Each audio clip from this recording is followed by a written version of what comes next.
الف ہر کسی کو زندگی میں محبت نہیں مل جاتی ہے. اب تو جواز ہی نہیں پیدا ہوتا کہ تم اس کے بابا اگر میں اسے نہیں جیت پایا پروپوزل کو کنسیڈر بھی کرو. محبت ہو یا عزت، پاس آنے کے بجائے وہ مجھ سے دور ہوگی تو میں کیا کروں گا؟ تم نے کہا تھا نا تم مجھے تھوڑا وقت ہو گیا تو اگر مانگنے سے نہ ملے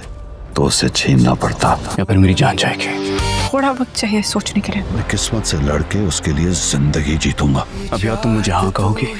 اگلی ایپیسوڈ میں آپ دیکھنے والے ہیں کہ جب غازی ایلف اور سہام کے رشتے کے لیے اورنگزیب سے بات کرے گا تو اورنگزیب صاف انکار کر دے گا، اور اس کے انکار کی وجہ اور کچھ نہیں بلکہ یہ بات ہوگی کہ سہام کی زندگی کا کچھ بھی بھروسہ نہیں ہے. ایسے میں دونوں کی شادی چند دن کے لیے کر کے ایلف کو زندگی بھر کے لیے بیوہ بنانا اورنگزیب کو قبول نہیں ہوگا، اور وہ یہی بات ایلف کو بھی سمجھانے کی کوشش کرے گا کہ وہ جو فیصلہ کر رہی ہے وہ جذبات میں آ کے کر رہی ہے اور اسے یہ فیصلہ نہیں کرنا چاہیے. ایلف سمجھانے کی کوشش کرے محبت کی وجہ سے کر رہی ہے، لیکن اورنگزیب اس کی اس دلیل کو بھی نہیں مانے گا. اور جب سہام کو پتہ چلے گا کہ ایلف کے رشتے کے لیے اسے نہ بول دیا گیا ہے تو ایلف سے ملنے پہنچ جائے گا اور اسے کہے گا کہ جب تک وہ ہاں نہیں بولتی وہ یہاں سے نہیں جائے گا. پہلے تو ایلف دل پہ پتھر رکھ لے گی کہ سہام بیٹھا ہے تو بیٹھا رہے، وہ اس کا فوراً جواب نہیں دینے والی، لیکن باہر سہام کو سردی میں ٹھٹھرتا ہوا دیکھ کر وہ اسے واپس بلا کے سمجھانے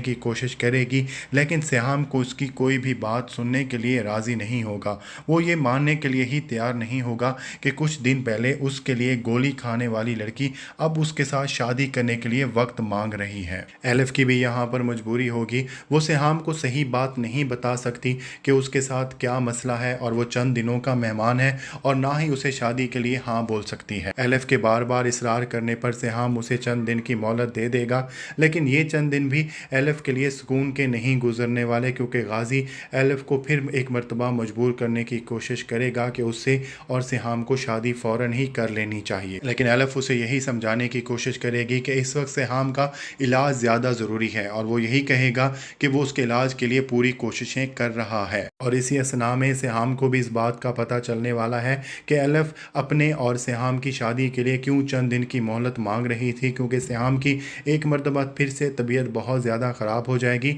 اور اس مرتبہ سہام کو بھی پتہ چل جائے گا کہ اسے جو بیماری ہے اس کی وجہ سے وہ شاید صرف چند دنوں کا مہمان ہے، اور یہ بات جاننے کے بعد اور وہ ایلف سے شادی نہیں کرے گا. اور جس طرح سے ہم پچھلی ویڈیوز میں بتا چکے ہیں کہ سہام کی زندگی بچنے والی ہے، اور اس کا ریزن اور کوئی نہیں بلکہ ایلف کا دل ہوگا. سہام کے سینے میں ایلف کا دل ہی دھڑکے گا. اب یہ دیکھنا باقی ہے کہ ایلف کا کوئی ایکسیڈنٹ وغیرہ ہوگا جس کے بعد اس کی موت کے بعد اس کا دل سہام کو لگایا جائے گا، یا یہاں پر غازی کو پتہ چل جائے گا کہ ایلف ہی ایک ڈونر ثابت ہو سکتی ہے، اور وہ کوئی ڈوریں ایسی کھینچے گا جس کی وجہ سے ایلف اپنی زندگی سے ہار بیٹھے اور وہی دل سہام کے سینے میں دھڑکنے لگ جائے. ان دونوں میں جو بھی کنڈیشن ہو، لیکن ایک بات تو طے ہے کہ سہام اپنی زندگی واپس ملنے کے باوجود بھی زندگی صحیح معنوں میں نہیں گزار سکے گا، کیونکہ اس کی محبت ایلف اس دنیا میں نہیں ہوگی.